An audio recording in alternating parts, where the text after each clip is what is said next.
My name is Rachel Montgomery, and I'm 33 years old. I'm sitting at the dinner table at Ethan's parents' house.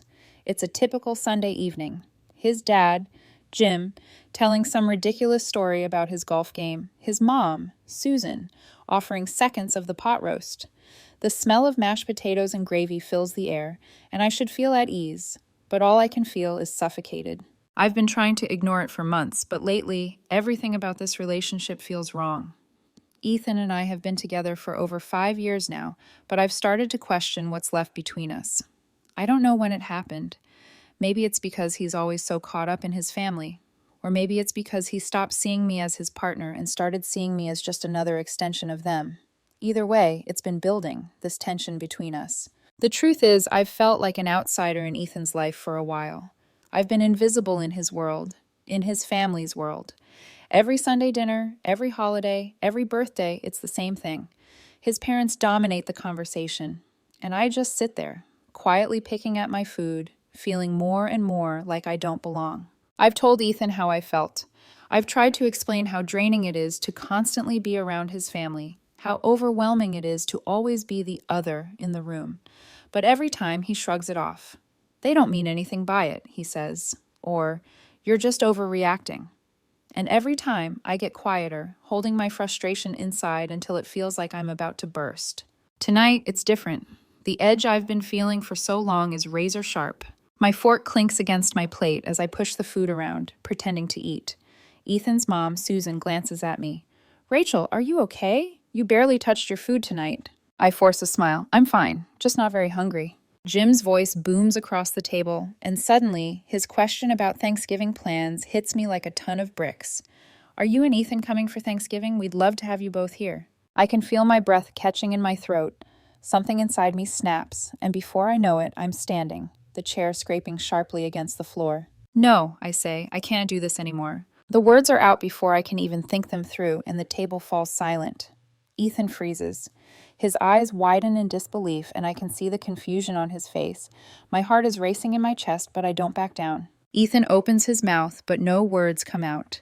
He looks to his parents for support, but Jim and Susan are just staring at me, dumbfounded. I can't do this anymore, Ethan, I repeat, my voice steady but firm. Every weekend, every holiday, it's always about your family. Every time I try to bring it up, I'm the one who's overreacting. You don't get it, do you? You never get it. Ethan stands up, his face flushed with frustration. Rachel, what's going on? Why are you... I'm done, I say. I hate this. I hate this constant cycle. I hate feeling like I don't matter. You and your family, it's like I don't even exist in your life. The room is thick with tension. Ethan's face hardens, his jaw clenching. I can see him struggling to process what's happening. But I'm beyond trying to explain. This isn't about me being angry anymore. It's about the truth coming out. You always take their side, I continue. Your mom treats me like hired help. Your dad's comments make me feel like I'm invisible. And you? You just sit there acting like nothing's wrong, like I'm crazy for wanting to have a voice in this relationship. My voice rises with each word, and I can see Ethan's eyes starting to shift. The realization is starting to hit him, but it's too late now. I want a divorce, I say, the words finally leaving my mouth. Ethan's face goes pale. He stares at me, his lips parting as if he wants to say something, but no words come out. The silence in the room feels suffocating. I don't want this anymore, I repeat. I'm done. I don't know if I've ever seen him so lost. His gaze flickers from me to his parents, waiting for them to intervene, but they don't. Jim looks at me with confusion, Susan with disappointment, but neither of them says a word. And in that moment, I know. I've made my decision, and nothing is going to change it. Ethan's hand trembles as he reaches for his phone, but I don't wait for him to speak. I reach into my purse and pull out my phone, calling the lawyer I've been quietly consulting with over the past few weeks. As the phone rings, I watch Ethan's face twist with disbelief, and I feel a sense of calm wash over me. Hello? The lawyer answers. Hi, it's Rachel Montgomery, I say, my voice now steady, unwavering. I need to start the filing process for divorce. Can you help me with that? There's a brief pause on the other end. Then the lawyer's voice comes back, calm and professional. Of course, Rachel. We can start that today. Ethan's mouth falls open as he watches me, his eyes filled with something between disbelief and shock. He tries to grab my phone out of my hand, but I pull it away, still listening to the lawyer's instructions. You're really doing this? Ethan whispers, the tremor in his voice betraying the shock he's feeling. I glance at him for a moment, not with anger, but with clarity. You asked for this, Ethan. You made it clear. This is your choice too. Rachel, he tries again, but I'm done. I finish up with the lawyer and hang up. I look at Ethan one last time, my heart heavy but resolved. Everything's going to be handled, I say quietly. The papers will be ready by Monday. Ethan opens his mouth to say something, but he doesn't get the chance. I turn away from him and walk toward the door, my hands shaking as I gather my things. At the table, Ethan's parents don't say a word. They just stare, shell-shocked, as I leave. And as I walk out the door, I feel the weight of everything crashing down. But it's not regret that I feel. It's the beginning of freedom. The drive home is quiet. Too quiet. Ethan sits rigid in the passenger seat, his fingers tapping against his thigh in an agitated, uneven rhythm. I can feel him staring at me between breaths, waiting for the moment I'll turn, crumble, apologize, do anything that would prove this wasn't real. But I don't react. My hands stay steady on the wheel, and my eyes stay on the road. The streetlights blur past the windshield, flashing across his face in sharp bursts of gold. In those brief flickers, I can see how lost he is. Rachel, he finally says, voice low, hoarse.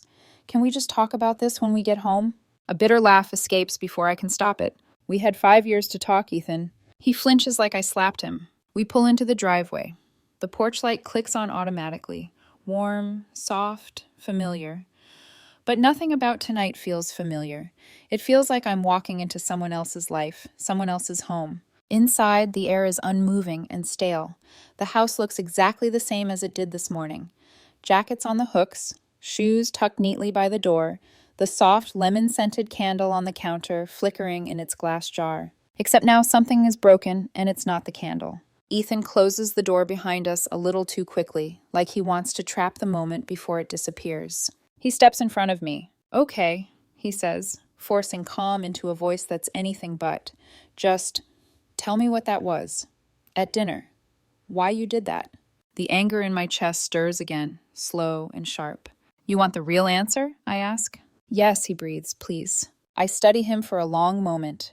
The slight panic in his eyes, the way his shoulders tense, how his voice shakes around the edges. He looks like someone who suddenly realizes the ground beneath him isn't solid anymore. And for once, I don't look away. I've been unhappy for a long time, I say finally. His face falls. You never listened, Ethan. Not once. Every time I tried to bring things up, you brushed it off, minimized it, made me second-guess myself. And I let you, for years. He opens his mouth, but nothing comes out. And your family? I continue. You know how they treat me. You've heard the comments. You've seen how they act like I'm some inconvenience in your life. And you never defended me. Not once. I asked for support, and you told me I was too sensitive. That's not fair, he whispers. I shake my head. It's honest. Silence stretches between us. That heavy, suffocating kind that fills every corner of the room. Rachel, you don't mean this, he tries again. You said divorce because you were upset. You didn't really... I meant it. The way his breath catches tells me he wasn't ready for that. Not even close. He stares at me, eyes wide with disbelief, like he's trying to see something in my face that will save him. But I'm done being someone who saves anything for anyone but myself. His voice cracks. You didn't even give me time to respond. You called the lawyer in front of my parents. You made the decision, I say. I just followed through. He runs a hand through his hair, frustrated. I didn't ask for a divorce. That's not what I... You asked for a life where I don't exist, I cut in softly. And honestly, that's the one you've already been living. He looks stunned, like he didn't know I could speak that truth out loud. I step past him and head toward the bedroom. I can feel his eyes on my back, confused, frantic, maybe a little afraid. He follows me. What are you doing?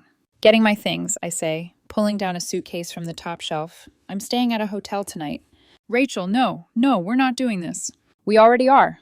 I'm not letting you leave, he says, stepping toward me. I straighten, meeting his eyes with an expression that makes him freeze. You don't own me, I say quietly. Step back. He does. Not because he wants to, but because he sees something in my face he's never seen before. Resolve. I pack calmly, methodically. The room feels like it's watching me. The framed photos, the unmade bed, the folded laundry I never got to put away. This house has held 5 years of memories, arguments, forgiveness, silence, love, and the slow, quiet erosion of all of it. Ethan stands in the doorway, his hands trembling at his sides. "I didn't know you were this unhappy," he says finally. "You didn't want to know." He opens his mouth, closes it, then sits heavily on the edge of the bed, like the weight of everything finally hit him at once. "I thought you loved me," he whispers. I pause, my hand gripping the zipper of the suitcase. "I did," I say. "I really did." The past tense hangs in the air like smoke. He sucks in a shaky breath. "So that's it? You're throwing away 5 years?" "No," I say, closing the suitcase. 5 years were thrown away a long time ago. I'm just done pretending we can fix it. I grab the handle, not shaking, not hesitating. He follows me to the door, voice breaking. "Rachel, please, don't go like this. We can try counseling. We can." "No, Ethan. You owe me a chance to fix this." "No," I repeat, turning toward him. "I don't owe you anything you never gave me." His face twists, hurt, frustration, disbelief collapsing into one expression. "Don't do this," he whispers. "Don't leave." I reach for the doorknob. I already did. And with that, I walk out. The soft click of the door behind me sealing not just the night, but the end of us. Outside, the air feels colder, sharper, real. My phone buzzes. The lawyer. "Rachel, I've drafted the initial documents," his voice comes through. "I'll have everything ready for you to sign tomorrow morning." "Thank you," I say softly. And as I walk toward my car, suitcase rolling quietly behind me, I realize I'm not breaking apart. I'm breaking free. The hotel room feels unfamiliar, even though I've been here before. Not this exact room, but the feeling of being somewhere alone, away from everything familiar. The lights are dim, the air cold. The soft hum of the HVAC system is the only noise I can hear. I let my suitcase fall onto the bed and sit on the edge, staring at my reflection in the small, unadorned mirror across from me. My eyes are tired, my hair messier than it was earlier in the day, but it's the emptiness I see in my own gaze that takes me by surprise. This wasn't supposed to be a relief. I didn't expect to feel alone, but I do. The door to the room is locked behind me, and yet I can hear Ethan's voice in my mind, replaying every argument, every conversation we've ever had. I wonder if he's sitting in our old house, lost in his own mind, trying to process everything we've just thrown away. I reach for my phone, fingers trembling just slightly. His name flashes on the screen. It's a message. "Ethan, I know you're angry. I get that. But I need you to come home. Please. I don't know what I'm supposed to do without you. We can fix this. I'm not giving up. Not like this." My heart aches, but I don't feel the urge to reach out. I drop the phone onto the bed, exhaling deeply, and I can't help but smile bitterly at myself. I'm not angry anymore. I was, yes, but now I'm just tired. Tired of fighting for something that's been broken for so long.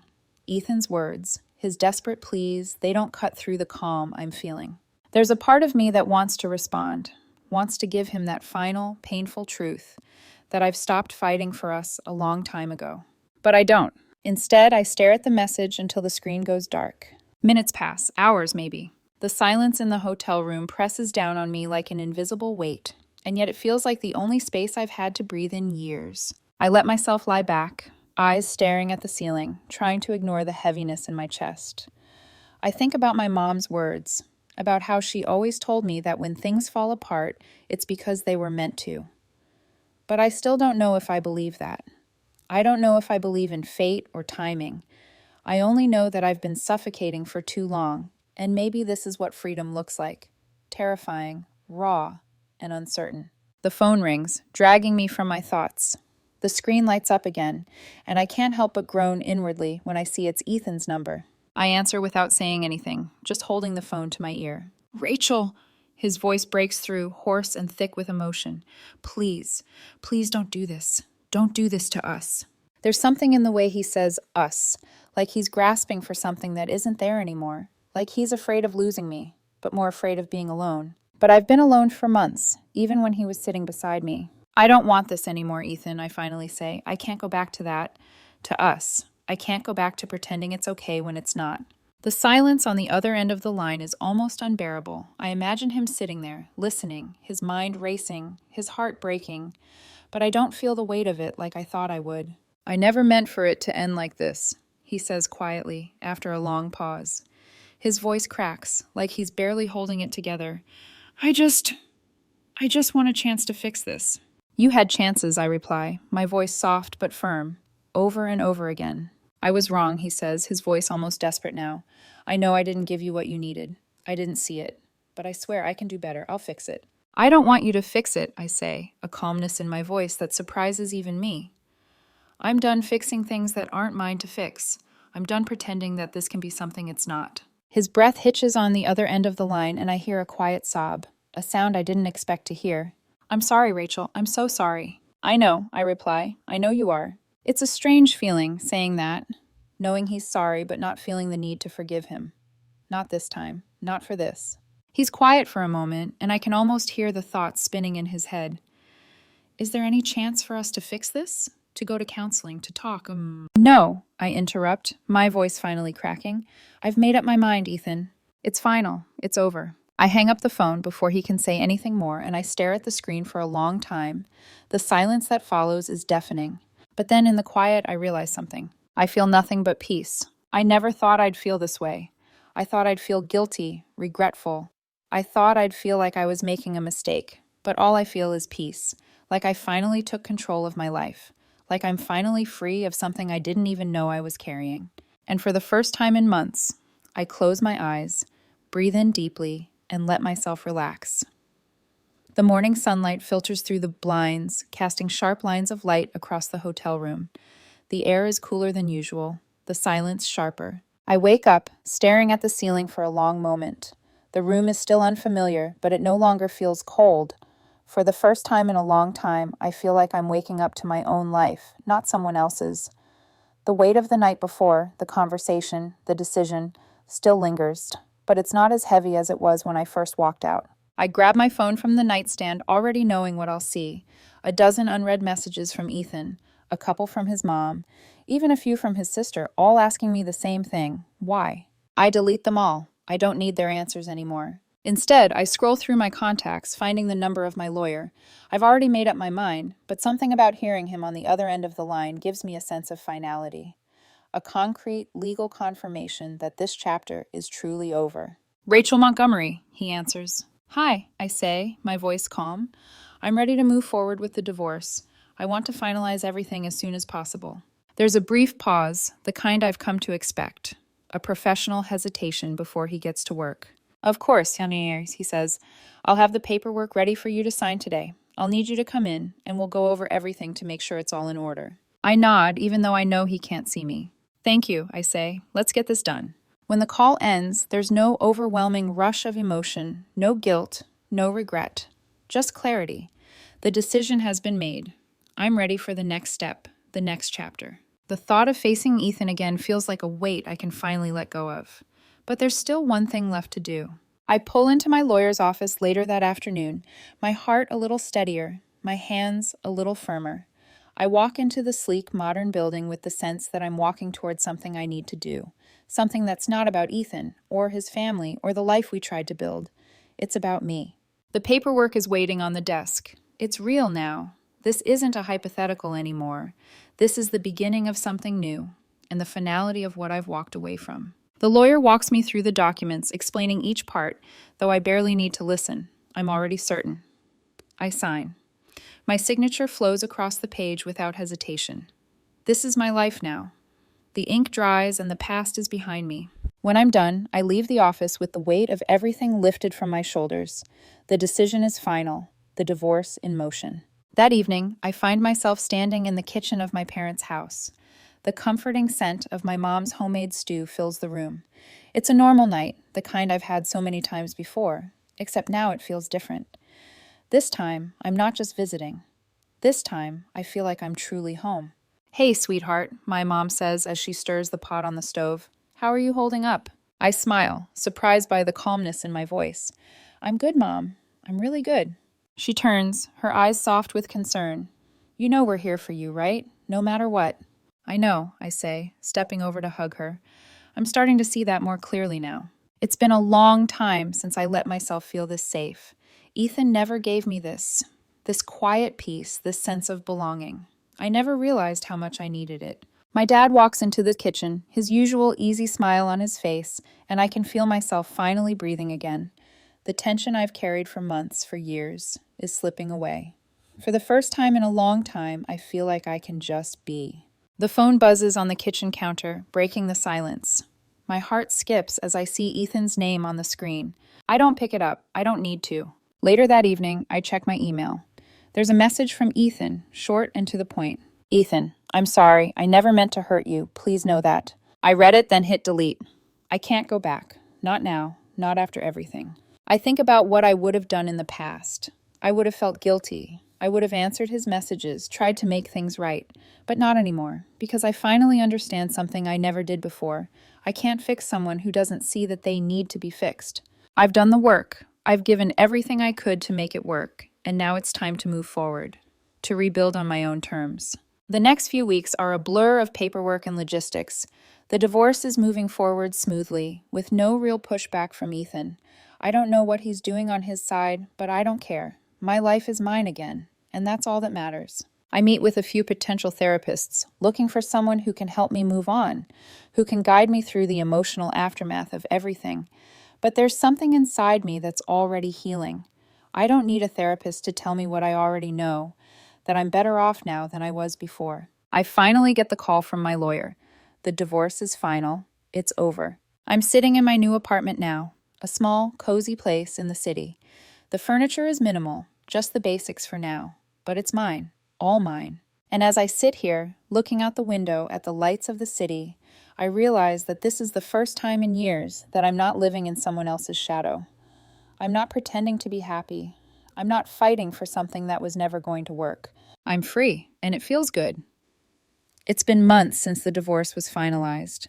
I sit on the edge of my bed, watching the morning sun rise slowly through the curtains.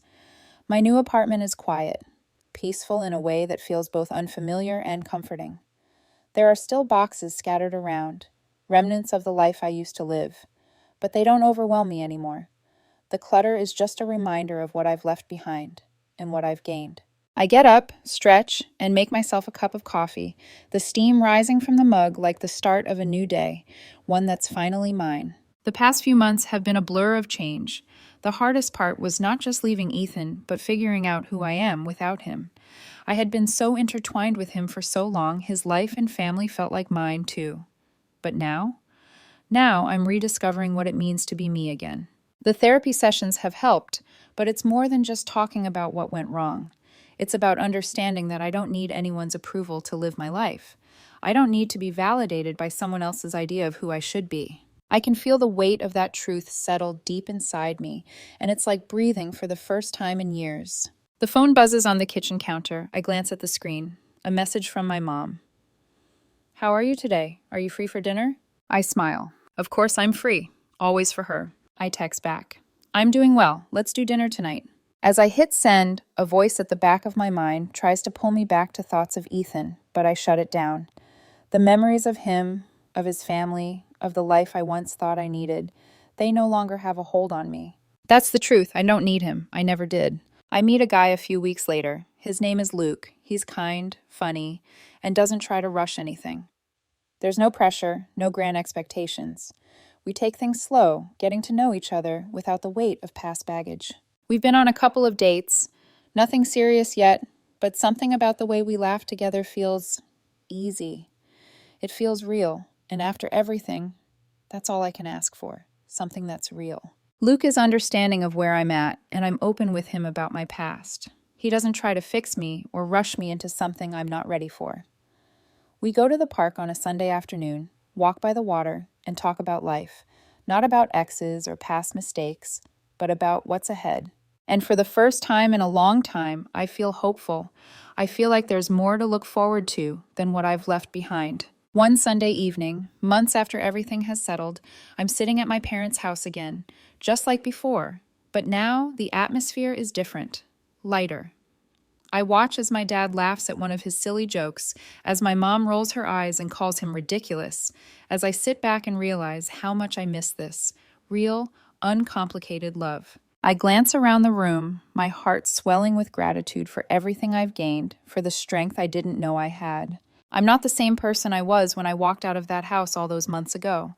I'm stronger now, more sure of who I am and what I want from life. Ethan's presence in my life feels like a distant memory now, one that doesn't haunt me, but reminds me of the lessons I've learned It was hard to let go, but it was the right choice. And as I sit at this table, surrounded by the people who've always been there, I realize something important. I made the right decision. Later that evening, I take a walk alone, my phone tucked away in my pocket. The cool air brushes against my skin as I walk through the streets of my neighborhood. The city is alive with lights and movement, but I'm content in the stillness of my own thoughts. A few months ago, this would have been a moment of doubt. A moment where I would have asked myself if I'd made the right choice. A moment where I would have looked back and wondered if it was too late, if I could have saved us, if I should have tried harder. But not anymore. As I walk past the small coffee shop on the corner, I smile. It's a small, simple thing, but I'm finally learning how to appreciate the simple moments, the quiet, the peace. I'm not looking for validation from anyone anymore. Not from Ethan, not from his family, not from anyone except myself. And that's enough. As I make my way home, the sun setting behind the buildings, I take one last deep breath, letting the fresh air fill my lungs. I've learned a lot from this journey. The hardest lesson? That when someone shows you who they are, you have to believe them. Ethan showed me who he was, and I believed him. And now I'm moving forward.